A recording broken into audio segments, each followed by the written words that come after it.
Lahat ng grade 10 after 1 week na hindi tayo nagkarinigan, magsisimula po tayo ulit sa panibagong paksa, ang karugtong ng paksang terorismo, and this will be Terorismo Part 2. Mga hakbang ng mga bansa laban sa terorismo.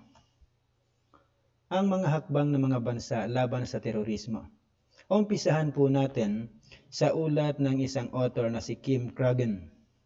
I just don't know, hindi ko lang tiyak kung siya ay isang German, at saka isa pang tao na ang pangalan ay Peter Chalk, na ang pamagat ay Terrorism and Development, Using Social and Economic Development to Inhibit a Resurgence of Terrorism. Ito po'y isang aklat na ang pagtalakay ay hindi paggamit ng puwersa sa pagsugpo sa terorismo, kundi isang libro na nagsasabing using social and economic development, pagpapaunlad sa society at saka economics para maalis ang terorismo. Tinatalakay ang ginawang pagkilos ng Israel, Philippines at saka United Kingdom kontra terorismo. Hindi naman po kailangang armas ng armas palagi ang gagamitin natin para masugpo ang terorismo.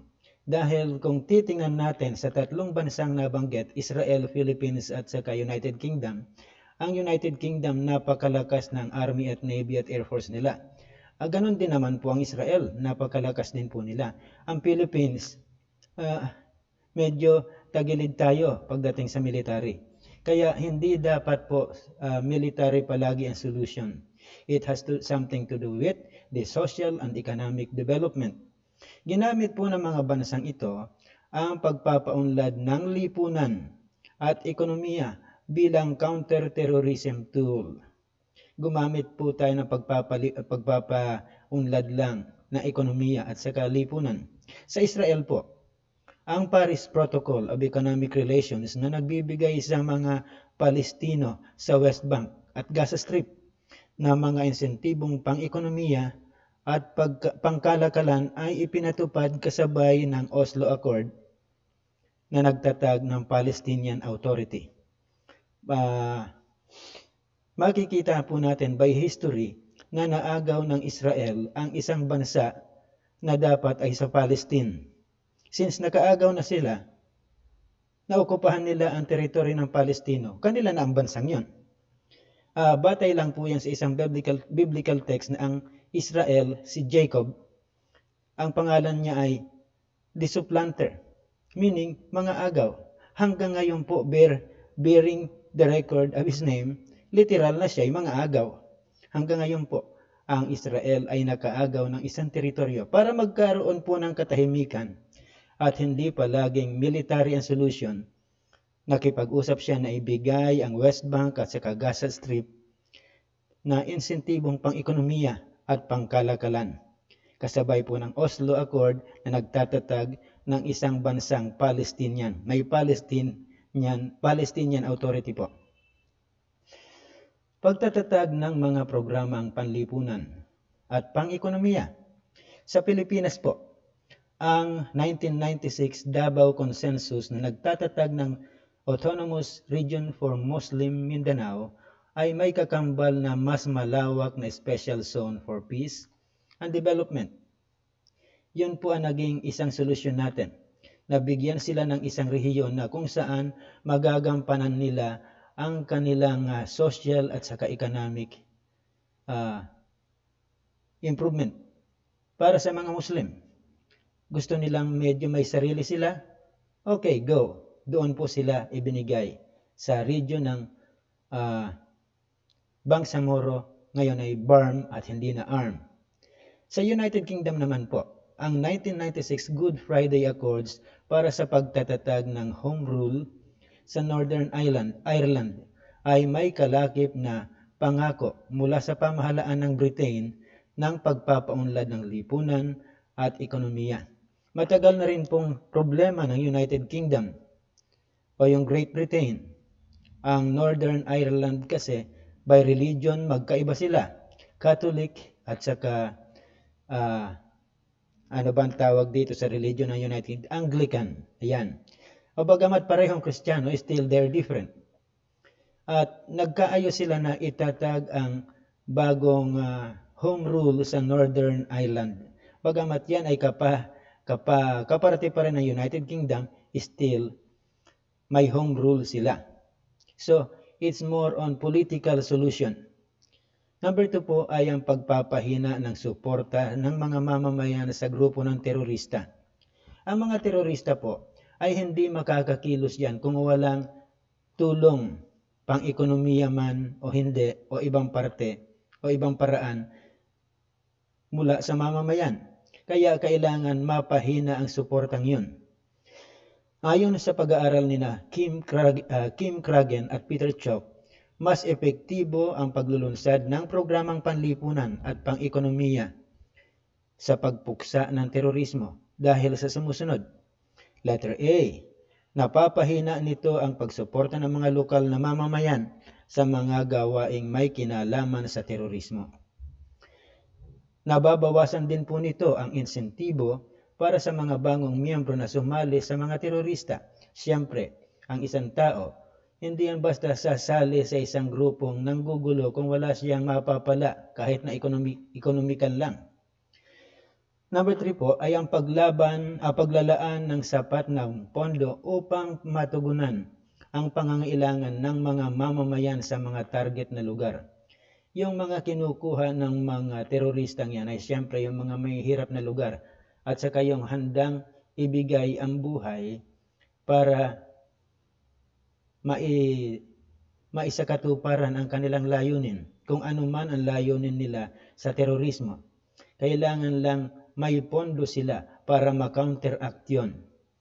At pakikipagpulong sa mga lokal na pinuno upang malaman kung ano-ano ang pangangailangan ng community o komunidad. Ano bang kailangan nyo? Siyempre, sasabihin naman ng mga pinunong lokal yon kung anong kailangan nila. Armas, hindi na po kasali. Tulong pagkain, trabaho, ibibigay. Kasi iniiwasan na po yung armas hanggat maaari. Ang armas, the military is always the last resort sa ngayon. Kung kailangan na lang. Ang pagtatatag ng malinaw na sistemang malaya sa kahit na anong katiwalian. Isa rin sa problema po yung katiwalian. At sa Pilipinas, halos number 1 tayo sa Asia. Halos. Tapos ang huli dito, pagtatambal sa mga programang pangkabuhayan ng mas malawak na pagpapaunlad ng politika, militar at ugnayang pangkomunidad. Kailangan din pong paunlarin ang number 1 nga programang pangkabuhayan ng mas malakas na pagpapaunlad ng politika. Kailangan political improvement, military improvement, at saka community relations. Kailangan maganda ang relasyon ng komunidad. Mga pagbabago sa pamahalaan. Napabalita na dahil sa kampanya ng pamahalaan laban sa Abu Sayyaf, yung pinakasikat na teroristang grupo sa Pilipinas, bumaba ang bilang ng mga kasapi nito mula sa mahigit na 1,000 noong 1990 ay naging ilang daan na lamang noong 2000. Malaki-laki na ang nabawas at maganda-gandang tulong na yon. Nakatulong ang ginawa ng pamahalaan upang mapabuti ang mamamayan sa basilan. Kasi noon, ang problema sa Abu Sayyaf, kapag may pera ang Abu Sayyaf, dumadami ang miyembro nila. Galante sila magbigay ng pasweldo. Pero kapag nawawalan sila ng pera, nangungunti ang kanilang miyembro. So anong ginawa ng pamahalaan? Na i-chinek silang mabuti na huwag makapangidnap. Kasi ang kidnapping ang kanilang chief source of income. Kahit na magtagumpay ang pamahalaan ng Pilipinas na nawala ang mga lider ng mga terorista, kinakailangan pa rin nito ang komprehensibong pagbabago para matugunan ang politikal, pangkabuhayan at mga pangkabuhayang hinaing na mga Muslim sa Mindanao. Kailangan alisin yung problema, mga reklamo ng mga Muslim. Minsan meron akong isang Muslim na estudyante. babae. Taga-Sulu sila.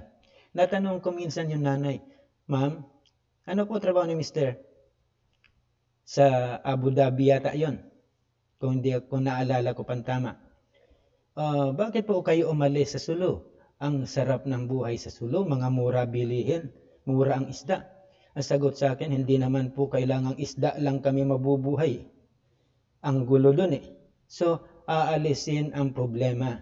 Bagamat literally, dahil nakarating na ako sa Sulu, hindi ang ganda lang at saka murang bilihin. It's more of the political problem na inaayos. Ang solusyon sa mga terorista ay hindi madaling maisakatuparan. Matagal po yan. Kailangan ng agarang tugon mula sa pamahalaan ng mga bansang may banta ng terorismo. Dito sa nabanggit kong tatlong bansa, yung UK, yung Israel at saka ang Philippines, tatlong bansa po yan na talagang paborito ng mga terorista. Lalo na po ang Pilipinas at saka yung Israel. Ang UK hindi pa gaano eh. Pero yung dalawa, Pilipinas at Israel, paborito tayo ng mga terorista. Kailangan paigtingin ang pambansang seguridad, palakasin ang kapulisan at ang mga hukbong sandatahan at ihanda ang mga mamamayan sa mga nakaambang panganib na dulot nito. Ang pakikipagtulungan sa ibang bansa. Narito na po ang mga pakikipagtulungan ng Pilipinas sa ibang bansa. Sa tulong militar, bagamat hindi kagandahan ang lakas ng military natin, natulong din naman tayo doon kahit papano. Ang International Military Education and Training na umaabot sa $2.4 million noong 2003 na nasasabing pinakamalaki sa Asia at pangalawang pinakamalaki sa buong daigdig at excess military articles mula sa US ay tingnan po natin tingnan po natin mabuti, excess military articles, sobra ng US pinapasa sa atin. At hindi po basta sobra lang ng US yan, mga antik na yan na na-reconstruct lang nila, inayos lang, tapos pinapadala na nila sa atin. Noong 2001 ay pinayagan ng US na lumipad sa Pilipinas at gamitin ang mga airfield nito bilang transit points sa Operation Enduring Freedom sa Afghanistan. Kasi nung may Afghan War sa pagitan ng Afghanistan at saka ng Soviet Union na Russia na ngayon, tumutulong din po ang US doon sa Afghanistan, pero tayo ang transit point dito. Dito sila lumilipad at tapos lilipat na papunta doon. Nagpadala ng 160 Special Forces soldiers ang US forces sa Zamboanga at Basilan noong 2002. Noong namang 2003 ay nagpadala rin ang US ng 660 soldiers sa Basilan para sa pagsasanay ng mga Pilipinong sundalo. Kailangan din natin ng mga bagong training mula sa ibang bansa. Bagamat magagaling na mismo yung militar natin, ang kulang lang po natin ay yung armas. Ang na-training nila po sa atin noon ay yung paggamit na makabagong armas na medyo kapos tayo. Matapos ang pangbobomba sa World Trade Center, ay nakipagtulungan ang Pilipinas sa US laban sa mga Abu Sayyaf. Sumuporta din tayo sa giyera ng US laban sa Iraq sa pamamagitan ng pagpapadala ng mga sundalong Pilipino para tumulong sa pagpapanatili ng kaayusan sa Iraq matapos mapatalsik ang dati nilang presidente na si Saddam Hussein. Dito po natatapos hindi pa pala tapos, sorry po. Pakikipagtulungan sa ibang bansa, part 2. Tulong sa kalakalan. Ang US ang pinakamalaki nating foreign investor sa Pilipinas, of course. Ang Pilipinas naman ay pang-19 sa pinakamalaking export market ng US at ika-20 pinakamalaking supplier nito. Excuse me po ulit. Letter C, tulong sa pag-amyenda ng batas. Naipasa ng Terrorist Interdiction Program noong March 2003 na naglaan dito ng kagamitan ng pagsasanay upang mapaigting ang seguridad ng bansa. kailangan din talaga natin ng more security, military security, kasi paborito tayo ng terorista.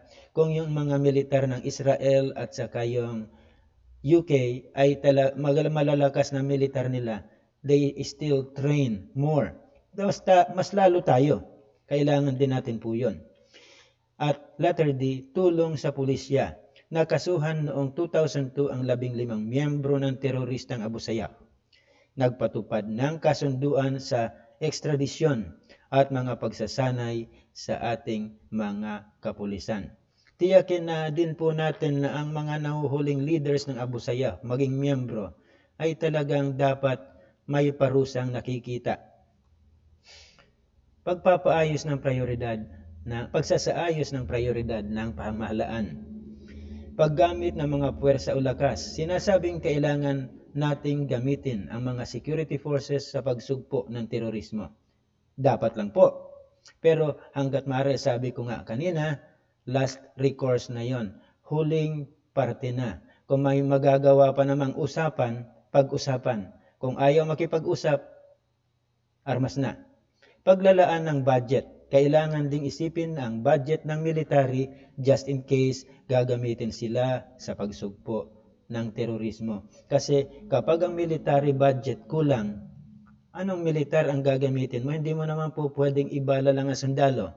Kailangan sila ang makakalamang sa kalaban. Letter C, ang pagpapatupad ng patakarang no concessions. Kapag no concessions po, hindi ka makikipag-usap. Pag nanghingi sila ng ransom, huwag magbigay. No concessions. Walang usapan nun. Talagang hindi magbibigay. Kasi masasanay po yan. Parang held hostage nila ang gobyerno. Hindi natin kailangan magbayad ng mga ransom sa mga terorista. Pagkakaisa ng mga ahensya ng pamahalaan. Kailangan tukuyin ang tiyak na papel na at gagawin ng lokal na pamahalaan sa pagtugon sa isyu ng terorismo. Usually po kapag terorismo, ang national government ang nakikialam dyan. Pero dapat alam ng lokal na gobyerno ang gagawin. Baka umepal sila ng mali, pumapel ng mali dyan, nasira ang plano ng national government. At letter E, pagpapatupad ng mga batas. Kailangan ang batas ay batas, ipatupad. Dapat pong ipatupad yan. Kailangan makalikha ang Kongreso ng mga batas nang makapagpapasya sa mga makakapagpaparusa sa mga terorista. At letter F, pakikipagkaisa sa mga samahan ng mga bansa, sa UN, sa ASEAN, at mahalaga ang papel ng mga multilateral na kasunduan sa pagsugpo ng terorismo. Kailangan din natin ang suporta ng ASEAN sa pagsugpo sa terorismo. United Nations po, Action to Counter Terrorism. Measures to prevent and combat terrorism. Refrain from organizing, instigating, facilitating, participating in, financing, encouraging, or tolerating terrorist activities. Sa atin pong mga mamamayan yon. Pero mga program po ng United Nations to. Kahit na anong mga bansa o mamamayan, susunod tayo, wag po, kapag may nakikita na kayo nag-organize, huwag nang sumali. Huwag nang tumulong sa pondo. Alam na po natin yan, pangit ang kauwian eh. Letter B, cooperate fully in the fight against terrorism in accordance with our obligations under international law in order to deny safe haven. Yung parang magandang pagtaguan ng mga persons who support terrorist acts. Kapag may nasuporta na, medyo tiyakin yung hindi makakapagtago dyan na safe sila. To ensure the apprehension and protection and extradition of the perpetrators of terrorist acts according to the relevant provisions of the national and international law. Kailangan tiyakin natin na maipapahuli natin at maididemanda natin ang mga perpetrators ng teroristang ito. Letter D, intensify cooperation as appropriate in exchanging timely and accurate information. Kailangan yung information tama concerning the prevention and combating of terrorism. Letter E. Strengthen coordination and cooperation among states in combating crimes that might be connected with terrorism, like drug trafficking and arms trade. Hindi lang naman mismo yung terorismo yung ating kinakalaban eh. Baka yung drug trafficking natin dyan, yung mga nagtutulak ng shabu, nagtitinda ng mga drugs, ay baka kumikita naman sila tiyak dyan. Hindi sila magtitinda kung walang kita yan. Meron at meron. Pero baka hindi natin alam na yung perang kinikita nila dyan ginagamit na sa terorismo. At pagkakaroon ng isang sentrong pang-intelihensya kontra terorismo. Counter-intelligence agency ang tinutukoy po natin. Yung bang mga spy, kailangan may mga spy tayo para makakuha ng information laban sa terorismo. Ang tagumpay laban sa terorismo ay nakasalalay sa mga informations o impormasyon tungkol sa mga pangkat terorista hanggang sa kasalukuyan. Iba't ibang ahensya ng pamahalaan ang nangangalap ng impormasyon ukol sa mga gawain ng mga pangkat terorista. Kailangan ng isang sentrong ahensya na magsasama-sama ng mga datos o data. Kailangan lahat ng data makukolekta ng mga pulis, militar, at saka security agencies dadalhin sa isang Central Intelligence on Counterterrorism. Para saan po ito? Magagamit ng mga ahensya ng pamahalaan na lumalaban sa terorismo. Ang pinakahuling bahagi, ang home activity. Answer pages kung may lumang libro kayo. Linangin po 178 to 179 of your old book. Linangin po yon. At sa mga bagong libro, 251 to 253 of your new book. So please, do your work. Kasi po, hindi na ako magbibigay ng mga babala kung wala kayong assignment, kung wala kayong quiz. It's your own lookout. No more warnings na gagawin ako sa inyo ngayon. Kaya be aware na dapat niyong gawin ng kusa ang inyong mga trabaho. Good morning po sa inyong lahat at have a nice day ahead.